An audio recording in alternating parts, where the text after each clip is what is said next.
It was 1996. That day, the announcement came that Dr. N. Ramani had been chosen for the Sangeeta Kalanidhi, flute maestro Ramani sir.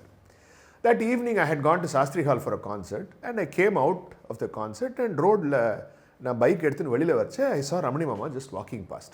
He turned around, so I went and said, Namaskar Mama, congratulations. நீ ஒரு நிமிஷம் இப்போ என்ன பண்ணுற அப்படின்னாரு. ஃப்ரீயாக தான் இருக்கேன் மாமா அப்படின்னு. நீ ஒரு நிமிஷம் கிளம்பு, உங்கள் வாத்தியார் வீட்டுக்கு போயிட்டு வருவோம் அப்படின்னு. So I took him in the bike and we went to KSK Mama's house. They went inside, spoke about 5-10 minutes.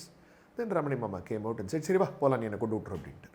So I dropped them back and next morning I got a call from my guru saying, நீ கொஞ்சம் வரியா அப்படின்னு. So I went to his house and we were talking about other things. என்ன நிதிக்கு Ramani sir இல்லைடா இன்றைக்கி வந்து சங்கீத கலாநிதி வந்திருக்கு, ஒரு பெரிய அவார்டு, எனக்கும் ரொம்ப பெருமை தான். ஏன்னா ரொம்ப வருஷத்து பழக்கம், அவருக்கு ஒரு நல்ல காற்று, எதை எடுத்தாலும் சுஸ்வரம் அவ்வளோ சுத்தமாக இருக்கும், டிசிப்ளின்டாக உழைப்பான், அதனால் சந்தோஷம் தானே வேறு என்ன அப்படின்னு. I mean, Ramani Mama was an amazing personality. I had a long relationship with him, and especially after my guru died, I got very close to him in a very personal way. It is like, sometimes you know these people, you've seen them, and suddenly before you know, you are their friends almost. And you're talking to them every other day, they're calling you, you're meeting them. In the Mari, a relationship developed for me with Ramani Mama. He would talk a lot about music. Suddenly, ஒரு நாளைக்கு phone பண்ணுவார், sir உங்களுக்கு இந்த every மாட்டில் இந்த ஒரு 3வது சங்கதி ஒன்று இப்படி இருக்கும், அது உங்களுக்கு பாடமா அப்படிம்பார். அப்போ தான் ஓஹோ இப்படி ஒரு சங்கதி இருக்கா அப்படின்னு நமக்கு தோணும். இன்னொரு நாளைக்கு இப்படி போனது ஒரு கோர்வை வந்திருக்கு, இது எப்படி இருக்குது சொல்லுங்க அப்படிம்பார். ஸோ உடனே ஒரு பிரமாதமாக ஒரு கோர்வை ஒன்று சொல்லுவார்.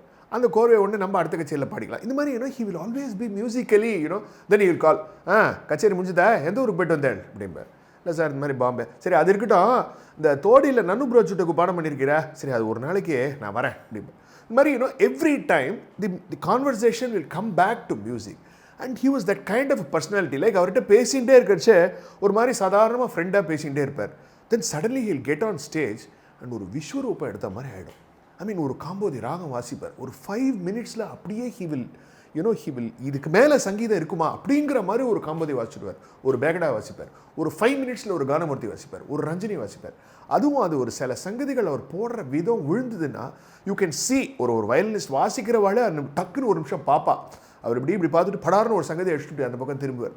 அந்த ஒரு பர்சனாலிட்டியில் வந்து the way they brought out the music was amazing, because externally their personality didn't show it, but internally that music was monumental, because they had spent so many years honing the craft continuously. Once I remember going to his house. அப்போ அவர்கிட்ட வந்து sir மாலி sir பற்றி ஏதோ பேசணும் அப்படின்ட்டு we were just talking. இப்படியே பார்த்தார், ஒரு நிமிஷம் இருங்க அப்படின்னு. So he went inside and opened a Godrej and took out 3 notebooks. He said, நான் இது யார்ட்டையும் காமிச்சதில்ல, இது மாலி சார் நோட்புக்கு, நீங்கள் பாருங்க அப்படின்னு. So he had actually collected Mani sir's handwritten notations. And it was beautifully, our Mali sir handwriting எழுதியிருந்தது. And below every kirtanam he had actually written from whom he had learned. Some songs he learned Talainyayar from my sister, from this Sastrigal in Rameshwaram. Very interesting to read the detailing that was given. Then I asked him, sir, Mali sir ஏதோ genius அது இதுன்னு எல்லோரும் சொல்கிறாரு, பாருங்கள் sir எத்தனை கீர்த்தனம் பாடம் பண்ணியிருக்கார், எவ்வளோ க்ளீனாக நொட்டேஷன் எழுதி வச்சு பண்ணியிருக்கார், இந்த விஷயங்கள்லாம் வெளியில் தெரியாது சார், அவர் ஏதோ ஜீனியஸாக அவர் ஏதோ இது பண்ணார், அவர் வந்து இது மாதிரி அந்த மாதிரிலாம் அவரை பற்றி பேசினா, that is not Mali. I mean Ramani sir gave me that information so beautifully that day. And then I asked him about this kirtanam. I wanted to sing this song called Chinna Nadana. It was a big Mali favorite. I saw the notation, Mama, I had also learned it, but I was not sure. நீங்கள் பாடுங்க அப்படின்னார். So I sat down and sang the song. இப்படி கேட்டுனே வந்தார். அதில் ஒரு சங்கதி ஒன்று இது சேர்த்துக்கோங்க அப்படின்னு. சின்ன நாடனா இப்படி வரும், செய்ப்பட்டி தீவி சின்ன நாடனா, அதையும் சேர்த்துக்கோங்க சார் அப்படின்ட்டு. பியூட்டிஃபுல் பிளேஸ், வேறு மாலி வாசிப்பார் அப்படின்ட்டு.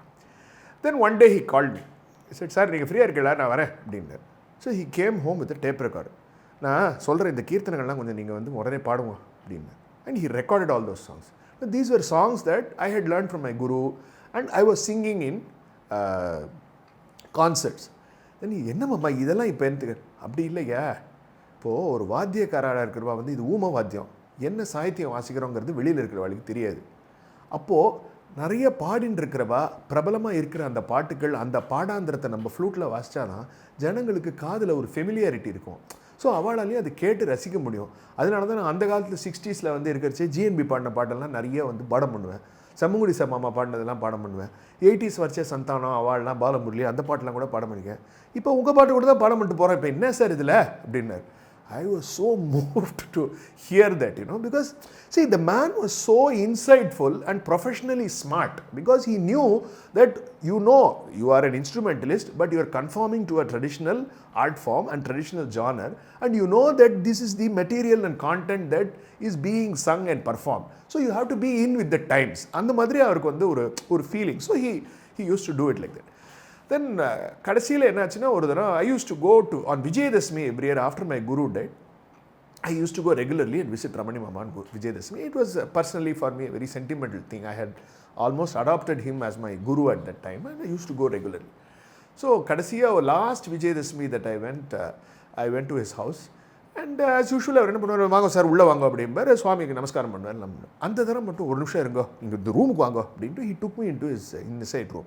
He opened a Godrej and took out a brand new purse. Then he gave me the purse and he said, இந்த பர்ஸை வச்சுக்கோங்க சார், இது எப்போவுமே ஃபுல்லாக இருக்கணும் அப்படின்னு. On that note, see you soon.